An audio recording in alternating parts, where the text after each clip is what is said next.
welcome to another episode of Always Up to Date. I'm Denise and this is Yahweh, and we are co-owners of Always Bookkeeping.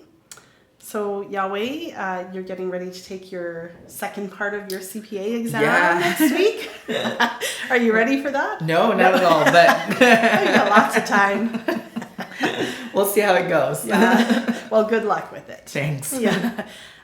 So this video is the benefits of business planning, and this is the second part of this.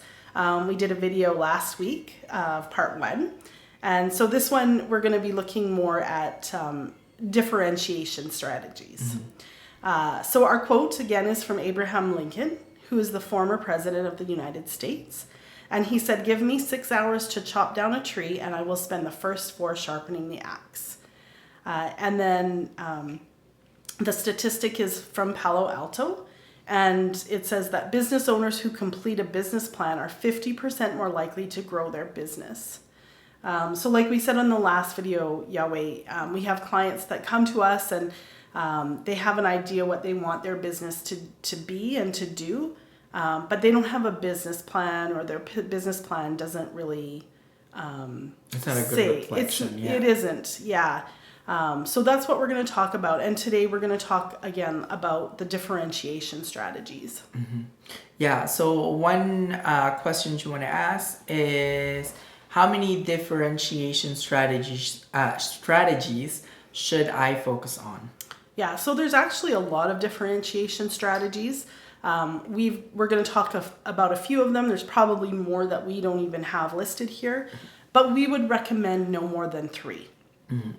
2 to 3 is probably good. 3 is probably the best amount to kind of, pick 3 different ones and just do the best that you can with those. Mm-hmm. And it's exponentially better to focus on just 3 things and be the best at it. Yeah. And instead of like putting your effort on 6 different things all at once, trying to capture the market on each differentiation strategy. Right. Yeah. How should I describe niche customers? Yeah. So if you decide that niche customers is one of your differentiation strategies, you want to describe what that niche is. So different types of customers. Are you maybe reaching out to seniors? Are you reaching out to people with special needs? Maybe you're reaching out to a younger generation. Maybe it's athletes. Maybe it's working mothers. Who knows? Yeah. Like that's what you want to focus on those customers that you really want to reach. Who is it that needs my product? Yeah. That's who I want to reach out to. Yeah, your niche is a certain group of people that will need your product. So, and it also applies to if your customers are businesses. So let's say you're targeting utility corporations, then that would be your niche customer, right? Yep. What should I describe unique features and qualities of product and services? Yeah, so maybe one of the differentiation strategies that you're going to choose is a unique feature or quality of the product or service that you offer. So maybe I don't know, maybe you're a plumber and you have a unique product that's going to, like, nobody else has it, and it's going to help you to kind of just have that edge on your competitors. Yeah, for sure. Yeah. So don't confuse it with the niche customers, because the niche customers is focused mostly on what you're targeting. Unique features and qualities is internal.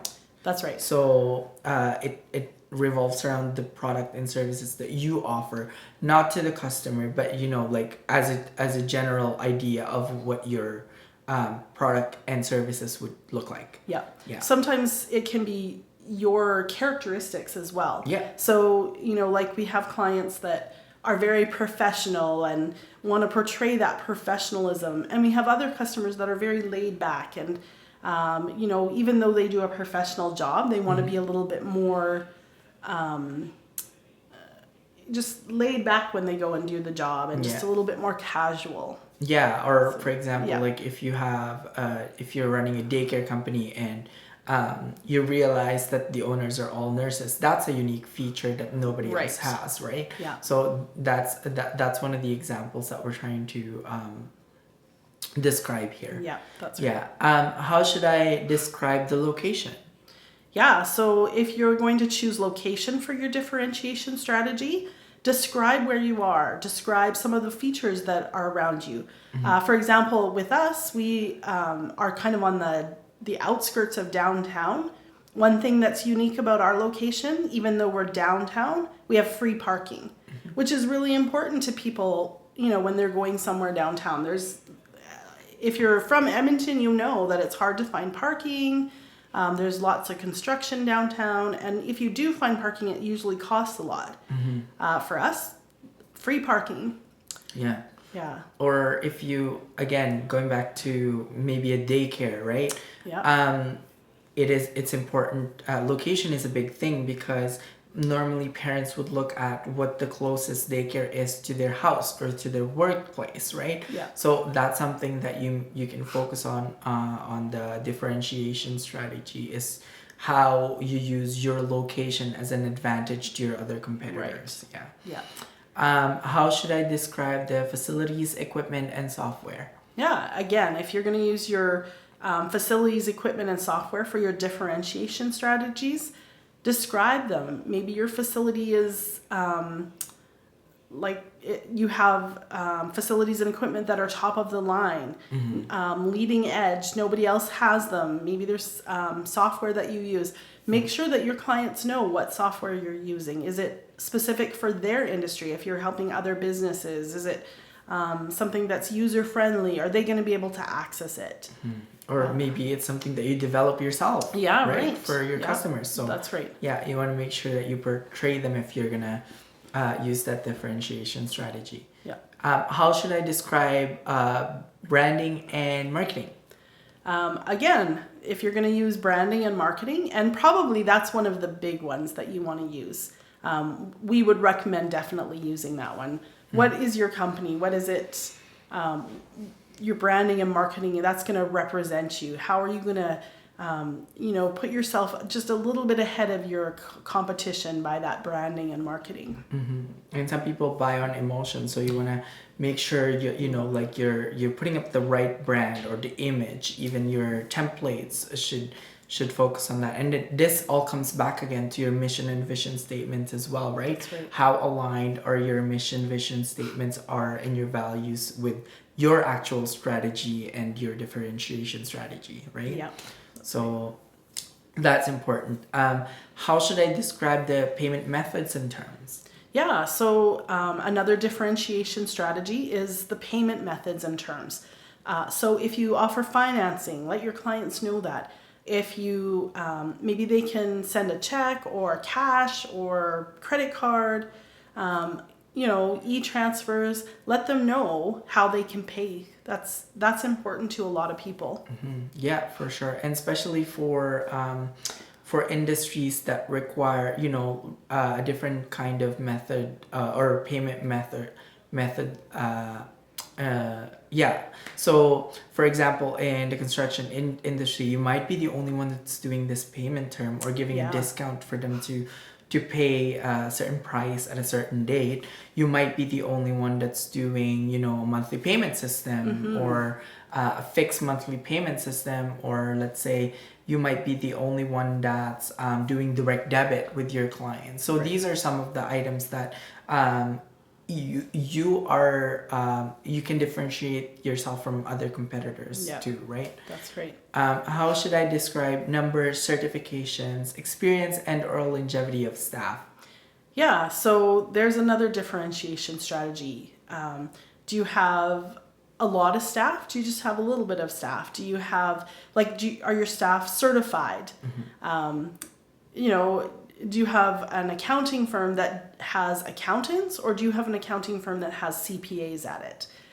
How long have the staff had experience, whether it's at your particular place of business or somewhere else in the industry? What's the experience and longevity of your staff? Yeah.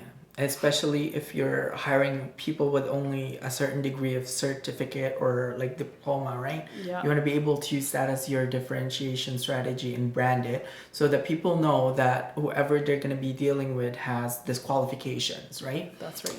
How should I describe organization longevity, reputation, and or contractual relationships with customers? Yeah, so not only do people want to know your staff and how they're qualified and how long they've been there, they want to know how long your company has been in business. You know, what kind of a reputation you have. You know, just if you have good relationships with your customers. Those are all things that make for a good differentiation strategy. You know, maybe you've been in business for longer than your competition, and that's something that works in your benefit. Yeah, for sure. And especially, we were talking about certifications of your staff from the other one. Maybe you don't have certified staff, but you've been in the business for so long and people have seen you give back to the community, or, you know, people have, you have your customers for so long because they love your product. Being able to use those advantages as your differentiation strategy is a big thing as well, right? And something that you can focus on. Yeah. And how you could maintain that it should be part of your business plan. That's right. Yeah. How should I describe convenience and customer experience? Yeah, I think that's a big one, the differentiation strategy of convenience and customer experience. You know, lots of people think, oh, I got to give them the best price. But I think that a lot of people, when they're shopping around for something, they also are looking at the convenience and the customer experience. One of the best ways to get the customer experience out there is get Google reviews. Not only is this going to help you in your marketing, but it's going to help people see that, you know, customers like you. They like your product, your services, and they've had a good experience, and that's how people are gonna take a look. We've talked about that on videos before, that I think it's over 80% of people will look on Google to see if there's any reviews before they purchase something from you. Yeah, for sure. And even for example, like Starbucks, you're buying the experience, not the coffee, really, right? That's right. So that's when it comes into play, when you're thinking of convenience and customer service as your differentiation strategy. Like what value can you add to your products to be able to, you know, use it as a competitive advantage against your competitors. And especially with this, it can be proven. There's always the lowest cost phones and lowest cost cars in the market, but rarely people will have these cars and phones, because the value added on some of the items are important enough for customers to buy the product. So it's not necessarily just price that dictates how a customer will react to your product. It's also the experience and the value that's added to the product and service as well. That's right. Yeah. So I think that's all the questions we have for this video. I hope you guys learned something and find this informative. If you have any questions or comments, please write down below in the comment section, and please don't forget to like and subscribe our videos, and we'll see you guys next episode.